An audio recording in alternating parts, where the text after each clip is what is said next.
I wish you could go to Greenland.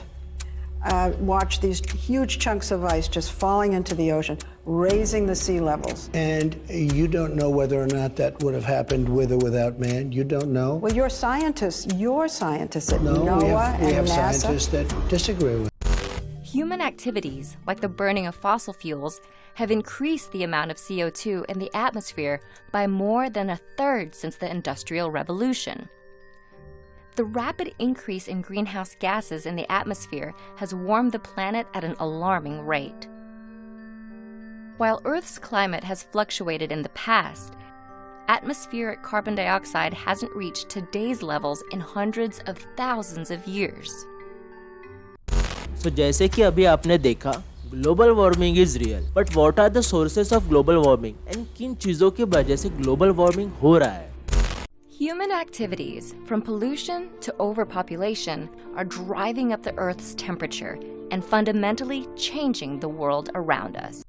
भाई अपन लोग we consume this fossil fuels, but ये जो प्रोडक्शन जो कर रहे हैं ना, ये जो फॉसिल फ्यूल जायंट्स है, जैसे कि एक्सॉन मोबिल हो गया, शेवलॉन हो गया, शेल हो गया, BP, टोटल एनर्जीज, ये लोग जो अपना प्रोडक्शन कर रहे हैं ना, ये आने वाले वक्त में भी कम नहीं करने वाले. We have to shift to the clean energy in order to save the earth. फिर मुझे क्वेश्चन तो ये आ रहा है कि if everybody start using the clean energy, तो फॉसिल फ्यूल यूज कौन करेगा? बराबर है ना, इनकी कंपनी तो बढ़ जाएंगी, पर बात ये नहीं हो रही भाई. ये जो पेट्रोकेमिकल इंडस्ट्रीज है ना, ये अपना प्रोडक्शन बढ़ाने वाले हैं, और उनका तो ऐसा बोलना है कि 2050 तक के ये जो कंजम्पशन है तुम लोगों का, ये कम नहीं होने वाला. वो प्रोडक्शन करते हैं बैरल्स पर ऑयल पर डे, ठीक है, उनका ये हिसाब होता है बैरल्स पर ऑयल पर डे. तो उनका ऐसा बोलना है कि जो कंजम्पशन तुम आज कर रहे हो ना, 2050 में भी तुम उतना ही कंजम्पशन करोगे, तो हमारा प्रोडक्शन तो कम नहीं होने वाला. तो नेट जीरो इमिशन कैसे होगा यार? नेट जीरो इमिशन क्या होता है? देखो, अगर तुमने 1000 लीटर कार्बन डाइऑक्साइड एटमॉस्फेयर में डाल दिया, तो वही 1000 लीटर का कार्बन डाइऑक्साइड जो है ना, वो एटमॉस्फेयर में से निकालना पड़ेगा. तो ये बैलेंस कैसे आता है? देखो, अगर तुमने क्लीन एनर्जी यूज़ की, यानी तुमने घरों के ऊपर सोलर पैनल्स लगाए, इलेक्ट्रॉनिकल व्हीकल्स यूज़ किए, तो वो जो 1000 लीटर कार्बन डाइऑक्साइड आने वाला था एटमॉस्फेयर में, वो नहीं आएगा. तो ये हो गया बैलेंस. ये नेट जीरो इमिशन आने से ही ग्लोबल वार्मिंग कम होने वाली है, तभी तो हम अपने अर्थ को बचा पाएंगे. पर अगर ये लोग प्रोडक्शन करते रहेंगे और अपन कंजम्पशन करते रहेंगे, तो नेट जीरो इमिशन होगा कैसे? So the thing is, in order to use the clean energy, अपने पास पैसा होने को होना, टेक्नोलॉजी होने को होना, क्योंकि भाई सरकार को भी तो प्रॉफिट होने को होना. अभी जो गवर्नमेंट है ना, वो बहुत ज़्यादा टैक्स लेती है भाई अपन से फॉसिल फ्यूल्स के ऊपर. 106 रुपये का दाम शुरू है भाई आज के दिन पेट्रोल का, तो उसमें से 50-60 रुपये तो गवर्नमेंट टैक्स ही ले रही है. But at the same time electronical vehicles use करने के लिए भाई गवर्नमेंट सब्सिडी दे रही है. गवर्नमेंट खुद पुश कर रही है कि भाई तुम क्लीन एनर्जी यूज़ करो, बट इसका बैलेंस आने के लिए भाई बहुत ज़्यादा गवर्नमेंट को भी प्रॉफिट होने को होना, और ये फिजिबल नहीं है, specially in the third world countries.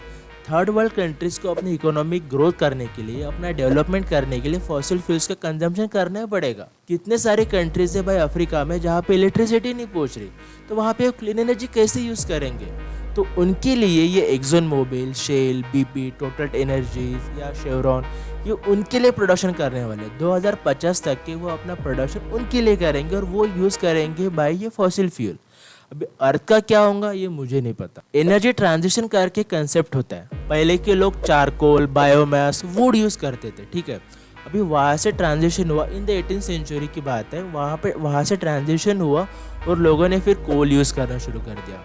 In the early 20th century second transition हुआ.